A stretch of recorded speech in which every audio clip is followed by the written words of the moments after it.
Noyabrın 3'ü 2025-ci il.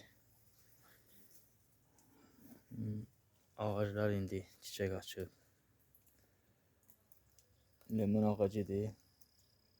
Hava çox isti olduğundan ağaclar yenidən çiçək açıblar.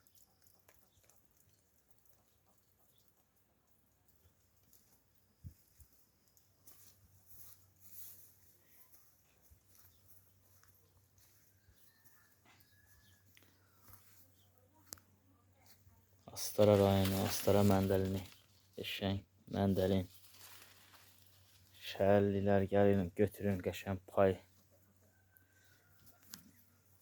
Doldurun maşını. Gidin yeyin, nüşücan edin.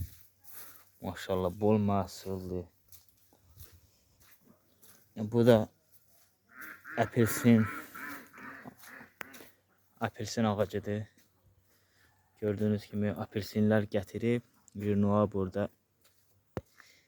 Noyabrın axırı da bu ayın axırı dekabrda tam yetişər. Amma bu yenidən gül açıb, çiçək açıb. Görürsünüz. Halbuki bunlar iyul ayında olmuşdu. Gül açır, çiçək açırlar, sonra belə böyüyürlər. Bu ikinci dəfədir. Hava isti olduğundan sonra çox isti idi. Təzədən yenə də çiçək açıblar. İnşallah qalsa, tökülməsə apreldə ikinci məhsul gətirəcək.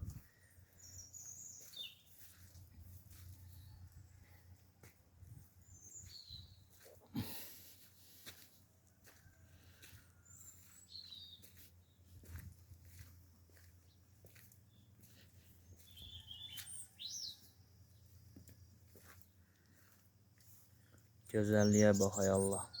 Maşallah. Bu nəyə desən dəyər valla.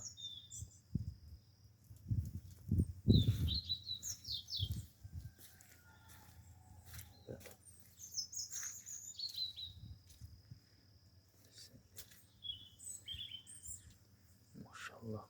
Bolluqdur. Allah bərəkət versin.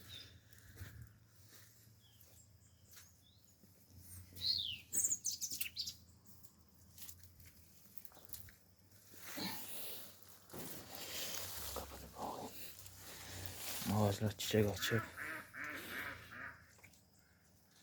Adətən may ayında bunlar açırlar.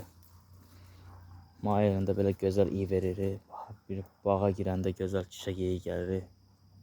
Ağaclar onda gül açırlar. Meyvə ağacları. İndi də bağa girəndə elə bir cənnət qoxusu gəlir. Çiçək açıb yenə. Bu da apelsin ağacıdır. Gördüğünüz gibi apelsin ağaçlarıdır.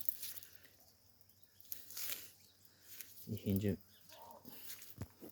çiçeği açır.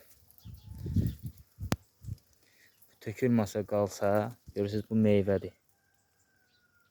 Bu apelsindir gördüğünüz kimi.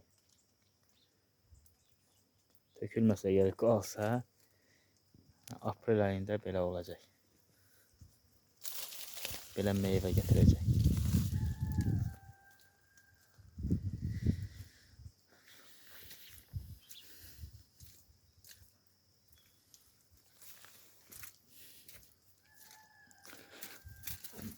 Bu da fexudur, bolluqdur, tökülür belə yerə. Heç yağmırıq bu. Tökülür yerə nə qədər.